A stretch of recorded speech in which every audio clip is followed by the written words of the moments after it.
I guess the original agenda for this morning had Robert Bernstock, who is the head of our domestic product portfolio, talk about kind of the perfect storm with the U.S. Postal Service's financial challenges. And so what I'm going to do this morning is talk briefly about the current state of business for the U.S. Postal Service as a whole, and then get into an update on our international business. And as Paul mentioned, the $2.5 billion unit that is the international business continues to remain profitable. But again, I think I would like to talk about a little bit on the overall state of the current business. So, as some of you may have read or heard in the past year, that the U.S. Postal Service is going through some unprecedented series of challenges. We've had periods of time when the mail volumes have dropped only to recover. And so we've always had a plan that sustained us in a robust and profitable manner in past recessions. This time, and I'm glad that the conversation led to coining this series of events a perfect storm, because not only are we at a fork in our, that's going to define our future in terms of loss of traditional mail volumes to electronic diversions, but we are also looking at an unprecedented collapse of the traditional generators of letter and flat product volumes in our domestic network. That is the financial industry and companies tied to the housing industry.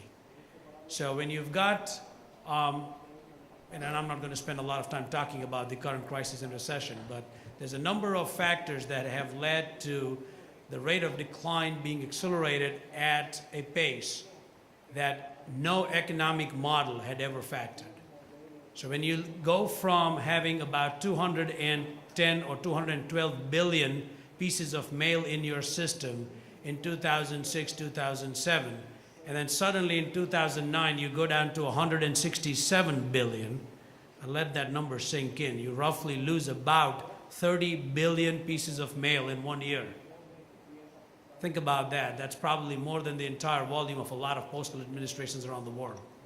In just 1 year, I don't think any company is ready to respond to that kind of a rapid decline, right? So obviously we've had the economic crisis impacting us. On top of that, we have a mandate by the US government that's been put on us since the new postal law went into effect in 2006, that we are to pre-fund our retiree health benefits to the tune of $5.5 billion a year.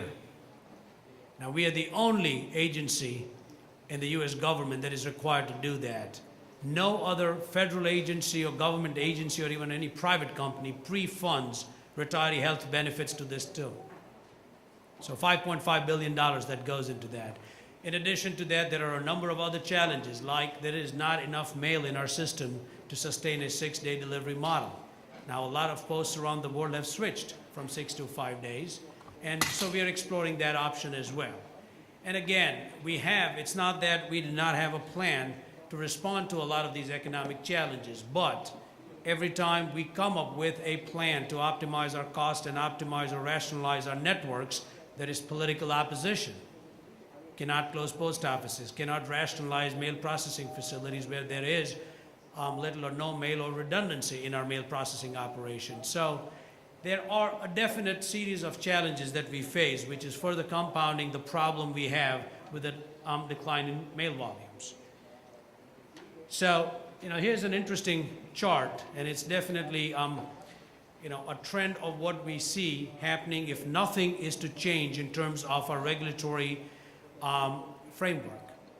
Bottom line is that gap between revenue and cost continues to grow over the next X number of years. And there is just not enough in terms of cost-cutting measures that the Postal Service can focus on that will completely close this gap. Let me leave you with a number again. Last year, the Postal Service was on target to lose about $7 billion net. But Congress at the end of the year helped us out and deferred about $4 billion in the retiree pension payments. So we ended up roughly with about a $3 billion loss. Now that was after we took out roughly $7 billion in cost. Think about it, in 1 year, we took out $7 billion in cost, or 100+ million work hours of cost. That's an amazing number. That's after about 6 or 7 years of continuous productivity improvement and cost cutting. So it's not that we are not doing everything that's within our powers or within the legal and regulatory framework, but that just is not enough to fill the gap, right? But again, I don't want this to be a doomsday scenario here, so the last thing I want to do is stand up here and tell you that mail is dead. Because that's not really good for me as well. So I better give you a little bit more of an optimistic picture here. Despite these challenges, mail, and I'm using that in a more broader sense, continues to be an integral part of the social fabric of this country. And I'm sure that's true for a lot of countries, or if not most countries around the world. The U.S. Postal Service continues to be a catalyst, an enabler for about $30 trillion of financial transactions, right? So that's way greater than just the GDP of the country. And the reason that is true is because the postal system still tends to be the mechanism through which a lot of those transactions get either delivered or distributed. So in some form or fashion, there's a lot of commerce that touches the postal value chain, right? There's roughly about $800 billion worth of a mailing industry that still continues to employ about 8 million people. And the U.S. Postal Service is, again, an integral part of that mailing industry ecosystem. We tend to continue to connect every address in this country with addresses around the world. The U.S. Postal Service continues to be a key member of the postal community at large, and we are a provider of affordable and convenient mail, parcel, and express services. So there's a lot of value in the mail stream. And despite the losses we've had, and despite the fact that a lot of commercial companies are mailing less or mailing fewer items, whether it's coming through the U.S. postal system or through any other provider, it still continues to be one of the most affordable mediums of distributing hard copy as well as advertising material. While all these challenges continue to surface, the U.S. Postal Service has not been sitting back. We continue to innovate. We continue to work with our private sector partners, and there's quite a few of them in the room here today, through a number of unique work-sharing arrangements, where a private sector participant or partner can do something cheaper and more effectively and efficiently. We offer that option.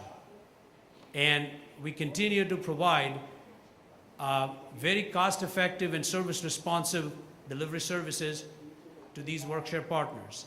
We continue to look for ways to doing more creative, contract-based pricing, commercial pricing with our customers. We have continued to innovate in terms of our online shipping tools and channels. There are some interesting statistics that I'll share with you later, but what we're trying to do is reduce the need for customers to physically walk into a post office and wait in a line to mail a product. You can transact from the convenience of your home. You can buy stamps online. You can print shipping labels, domestic or international, online, and you can request a free carrier pickup. Your mail person is outside your door at least today, 6 days a week. And you can use that convenience to mail with us. You do not have to walk into a post office.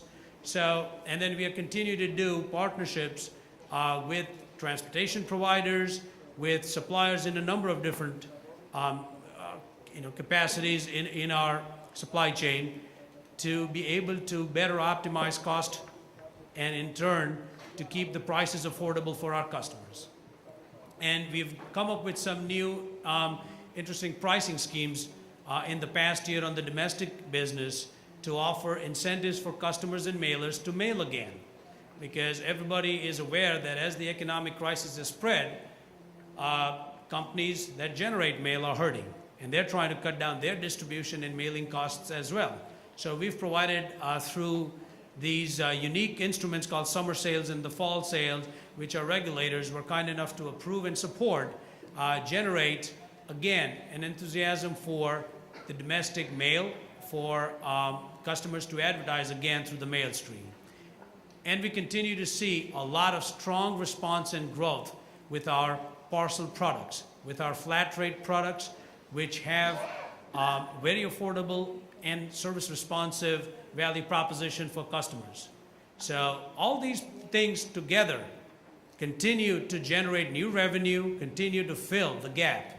However, as I said before, the total of all these ideas is still not enough to generate kind of the required revenue to fill that gap because the costs, again, 80% of our cost base is tied to labors, right? So when the labor cost, when the healthcare costs continue to increase at a rate that is much greater than the rate of increase of revenue, it's very hard to fill that gap under the current regulatory and legal structure. All right, but again, one last slide that shows you that keeping to our union agreements without laying off an employee, we've been able to reduce work hours, which is essentially saying we're taking cost out of the system, doing more with less, and we've been able to reduce the career complement from an all-time high of roughly about 800,000 people back probably 10 years ago to roughly close to 600,000 people sometime around last month, right? And we've done that without laying off employees. It's done through attrition, and last year we offered early retirement schemes. And so we've done everything that is legally within our control, and we've done a great job at that, which is how we've been able to take out tens of billions of dollars in the last few years out of our networks. With that, I'll move on to an update on the international business. Here, it's a whole lot more positive and optimistic outlook. Sadly, with all the positive contribution that we make with the international business, it's still just $2.5 billion in a roughly $70 billion business. So that's the problem. While we continue to be profitable, there's a whole lot more we need to do on the domestic side.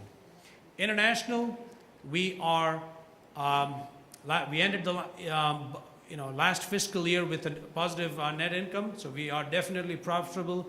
We did have a blip in terms of mail volumes in the early part of fiscal year 2009, but by kind of the fall, summer to fall of 2009, the mail volumes were back on track. We ended the peak season, which is the holiday season in November, December, with record volumes in our parcel and express business, both export and import. So we continue to enjoy very robust growth with our trading partners in Asia Pacific and with a few of the partners in Western Europe, as well as some of the countries in Latin America.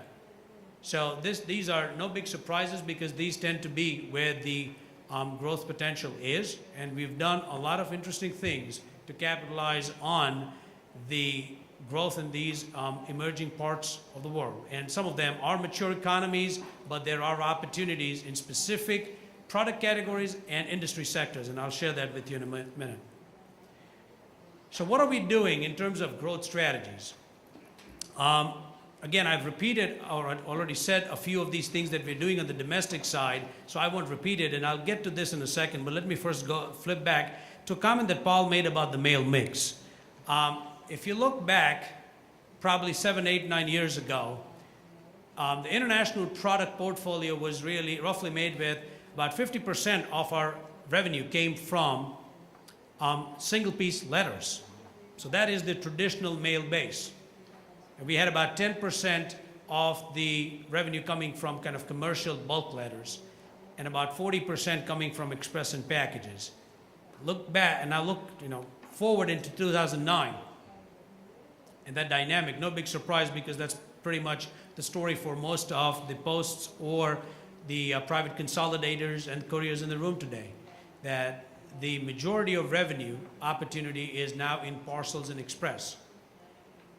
Letters business is still important to us, but there's just not enough people mailing single-piece letters. I mean, no one really communicates with each other these days by writing letters. I mean, there are still cards and some personal correspondence going on, but predominantly that letter volume that's still showing up as single piece it is still being generated by some commercial B2C kind of sources, and so it's not showing up in kind of that pure bulk category, but we can expect that single piece letter volume is just going to continue to decline in the years to come.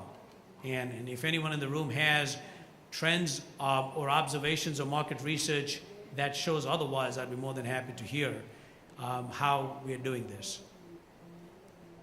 Now here's an interesting chart here, because this is something that's really crept up on us. A couple of years ago, we were not paying attention to this traffic, but to the degree that we've suddenly started realizing, oh my God, this is a lot of volume. There's a lot of lightweight, under 2-3 pounds, e-commerce traffic, B2C. And the posts are the perfect network for delivering this kind of traffic, right? Customers want reliable service, and actually this product, there is no tracking, there's no barcodes on this. This goes through kind of the traditional mail stream. So think about, without tracking, without any bells or whistles in terms of service, if this is the kind of growth we are seeing, what is the potential if we actually put barcodes, started tracking, and improved the value proposition for these customers, right? Now, earlier there was a comment made that obviously the growth is in the parcels and express business and the B2C and the e-commerce, and I completely agree. That's where we see our growth as well. And the posts have an extremely reliable and service responsive footprint when it comes to delivering to the 2C market and to small businesses. So that's where the U.S. Postal Service's focus is. It's in small and medium enterprises. It's to service them both from an export and an import standpoint. And we're working with posts and private companies. So we're working with consolidators, couriers around the world to say, if you're shipping into the U.S. or from out of the U.S., how can we help you? How can we work? Because our true value proposition for import mail into the U.S. is we provide you with a great delivery network. And we're willing to work with partners on that. So where I see opportunities, we need to continue to innovate in the area of parcels and express. And we need, we are very mindful of our value proposition. We cannot be all things to all people. We have premium products that are offered around the world, which is our premium Global Express Guaranteed product that's co-branded with FedEx. And it's a great product for someone who's looking for a guaranteed, time-definite international delivery. And Paul and Carl, you can thank me later for giving you a free marketing plug here. But it's definitely an interesting experiment we've done with FedEx, and it's worked well for our retail customers. But again, the true value proposition of the Post is that to provide a convenient, accessible, and affordable parcel and express product around the world.